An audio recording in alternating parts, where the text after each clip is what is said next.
Pouvez-vous croire qu'elle m'est apparue physiquement dans ma chambre hier soir? Est-ce tout? Pourquoi ne vous apparaîtrait-elle pas alors que vous lui avez montré que vous avez peur d'elle? Vous ne pouviez donc pas la réprimander par la prière et lui montrer que vous êtes un enfant de Dieu, au lieu de cela, vous lui avez permis de voir la peur en vous. As-tu oublié que tu es un enfant de Dieu, tu ne dois craindre aucun mal.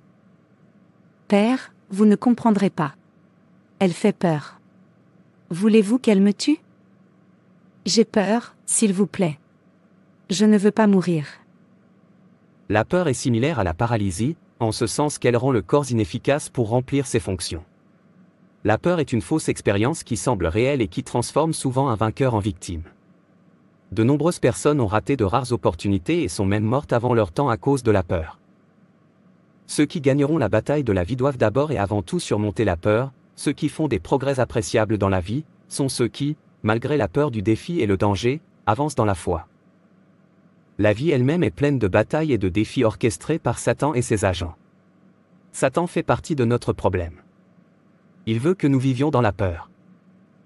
Mais la Bible dit que si nous le confrontons au nom de Jésus, il se retournera et s'enfuira. Jacques 4 verset 7. Il y a quelque chose d'immensément puissant dans le nom de Jésus. Si vous identifiez la peur et la réprimandez au nom de Jésus, tu vois, ça te fuira parce que ceux qui ont une relation personnelle avec Dieu, par le salut en Christ, ont l'assurance de sa présence et de son aide permanente. Nous n'avons pas à craindre, car le Seigneur des armées est avec nous, le Dieu d'Israël est notre refuge. Nous n'avons pas besoin d'avoir peur des circonstances que nous allons endurer. Dieu nous apprécie tellement, et si nous restons dans la sagesse de Dieu, nous pouvons être sûrs qu'il nous conduira en toute sécurité dans notre objectif d'accomplir sa volonté. L'amour, la paix et les promesses de Dieu nous guideront pour chasser nos peurs, d'abord Jean 4 verset 18. Parce qu'il prend soin de nous. L'amour de Dieu est parfait, donc si nous lui obéissons, il nous protégera des luttes auxquelles nous sommes confrontés. Allez maintenant et réprimandez-la.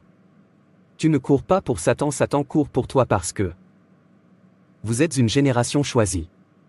Une personne spéciale, une nation sainte, un enfant du Dieu très haut, tout pouvoir lui appartient.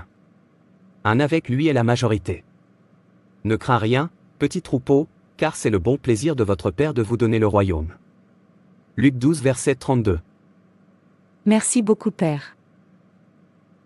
Oui, pour le vrai croyant, dont la foi est ancrée en Dieu, comme Shadrach, Meshach et Abednego. Dieu l'a assuré, je ne te quitterai jamais, ni ne t'abandonnerai. Ayons foi en Dieu pour nous traverser, dans les moments d'épreuve. Maintenant, je sais qui je suis. Merci Jésus, j'avais oublié ça, tu es toujours là pour moi. Laisse-moi partir et prépare-toi pour demain.